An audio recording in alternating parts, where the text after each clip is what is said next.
So hello everyone, welcome to learning with Parveen. मैं परवीन कुमार आप सभी की सेवा में एक बार फिर से उपस्थित हूँ। तो चलिए अब हम लोग क्वेश्चन सॉल्व करते हैं।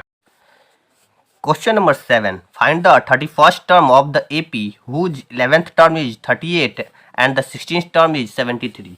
बोल रहा है कि क्वेश्चंस कुछ इस तरह से कि आपको 31st टर्म्स को फाइंड आउट करनी है, जिसकी 11th टर्म आपको 38 दी गई है और 16th टर्म आपकी 73 दी गई है। तो हम लोग कुछ इस तरह से लिख सकते हैं इसे,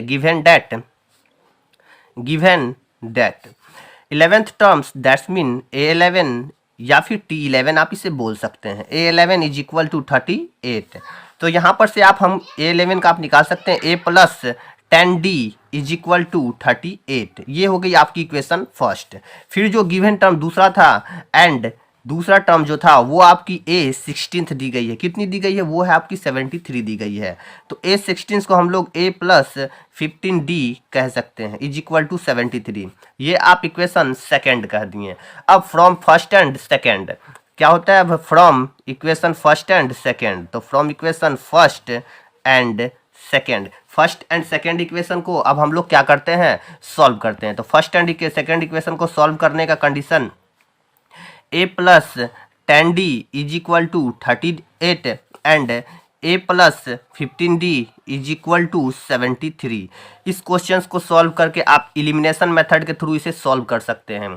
तो हम लोगों ने एलिमिनेशन मेथड में क्या जाना है कि जब आपका सेम सिंबल हो और सेम नंबर हो, ध्यान देने वाली बात है, जब सेम साइन का यूज हो और सेम नंबर हो तो उसे हम लोग क्या करते हैं? सब्ट्रैक्ट करते हैं। तो हम इन दोनों को क्या कर देंगे? सब्ट्रैक्ट कर देंगे। यहाँ भी आप लिख सकते हैं from equation first and second and then क्या होता है? इसको सब्ट्रैक्टिंग कर देंगे। तो यहाँ पर हमने क्या किया? सब्ट्रैक्ट का साइन दे दिया कि सब्ट्रैक्ट, मैं इसे क्या कर रहा हूँ? सब्ट्रैक्ट कर रहा हूँ। तो इसे सब्ट्रैक्ट करने का मतलब यहाँ प्लस है तो ये माइनस, ये प्लस है ये माइनस, यहाँ प्लस है तो ये माइनस हो गई। तो आफ्टर ये दोनों कट आउट हो गए। 10D माइनस 15D क्या होते हैं आपको? Minus 5D is equal to minus 73 plus 38। 13 में 8 गया 5, 6 में 3 गया 3, तो minus 35। Then after D is equal to minus 35 by minus 5। ये कट आउट होकर क्या निकल गया? आपके 7 निकल गए। अब जब 7 आपका फाइंड आउट हो गया D, तो D की वैल्यू हम लोग क्या करते हैं? फर्स्ट में रख देते हैं। पुट इन फर्स्ट, या फिर आप इसे लिख सकते हैं putting the value of D in equation first. तो मैंने फर्स्ट में इसकी वैल्यू को पुट कर दिया। तो A प्लस 10D की वैल्यू आपकी 7 हो गई। Then after 38। सो क्या हो निकली आपको? A is equal to 38 plus 10 7 जा 70, इधर था, इधर आकर क्या हो गया? माइनस 70। अब इज इक्वल टू आप इसे कुछ माइनस कर दीजिए। 10 में 8 गया तो 2 बच गया, 6 में 3 गया तो 3 बच गया। अब यहाँ पर देखना है कि बड़े वाले के साथ कौन सा साइन यूज है? माइनस। तो यहाँ पर हमने माइनस का सिंबल यूज कर लिया। ये आपका A निकल गया। आपको A और D मिल गया है। अब हम लोग क्या करते हैं? आपको क्वेश्चंस में A31 निकालने के लिए कह रहा था, तो हम लोग निकालते हैं A31, यानी यहाँ लगाएंगे now A31 is equal to, तो A प्लस फॉर्मूला जो था वो आपकी 31 माइनस 1 इंटू डी होती है। यहाँ मैं छोटा सा फॉर्मूला भी लिख देता हूँ।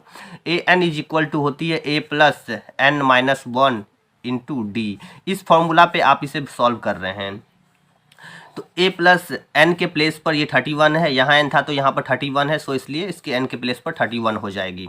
तो A की जो वैल्यू है वो आपकी माइनस 32 प्लस 31 माइनस 1, तो 31 माइनस 1 दैट्स मीन क्या हो गया? आपका टर्म्स 30 निकल गए। एंड D की जो वैल्यू थी वो आपको क्या फाइंड आउट हुई है? 7 फाइंड आउट हुई है, तो 7। देन आफ्टर माइनस 32 प्लस 37 जा 210। देन इन दोनों को आपस में क्या करते हैं? हम लोग माइनस कर लेते हैं। तो 10 में से 2 गई, 10 में 2 गई 8 एंड 10 में 3 गई तो 7 एंड देन 178। आपकी जो निकल गई वो क्या हो गई? A31 178 निकल गई और ये हमारी क्या हो गई? आंसर हो गई। इस क्वेश्चंस में इतना ही। मिलते हैं एक दूसरे क्वेश्चंस में एक नए एनर्जी के साथ। Okay, bye.